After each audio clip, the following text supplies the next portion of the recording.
Let's start right off. Is Russia preparing for a European war against NATO? Yes.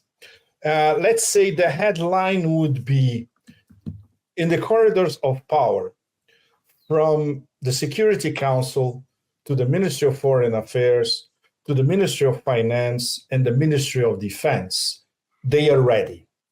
Their interpretation is that the order has been given, without details, for a hot war of Europe against Russia. So all their decisions follow this parameter. It's very, very serious. They have been considering for months. They have seen red line after red line being trespassed. President Putin in St. Petersburg last week, in fact, he talked about symmetrical responses to this authorization, which we already know has been given months ago to attack assets of the Russian Federation inside Russia. So the escalation is inevitable, and Russia is prepared for the escalation. Their strategy is essentially defensive.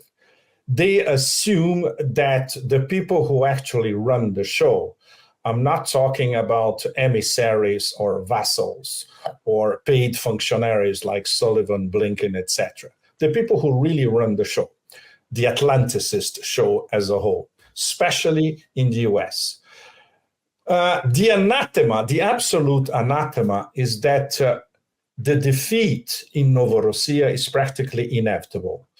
And here in Russia, they're pretty confident that it's a matter of time of when and how they're going to finish, when and how is going to be the end game.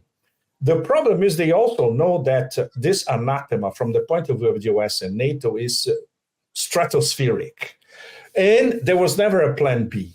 The plan B, which we are seeing now, is this ramping up of terror attacks against Russia.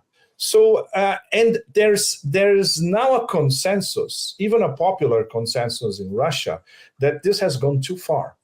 So there are people actually claiming out loud for a decapitation strike or to finish it off. So for all practical purposes, the consensus from the corridors of power to the media, and now at a popular level, is that NATO is already engaged in a hot war against Russia.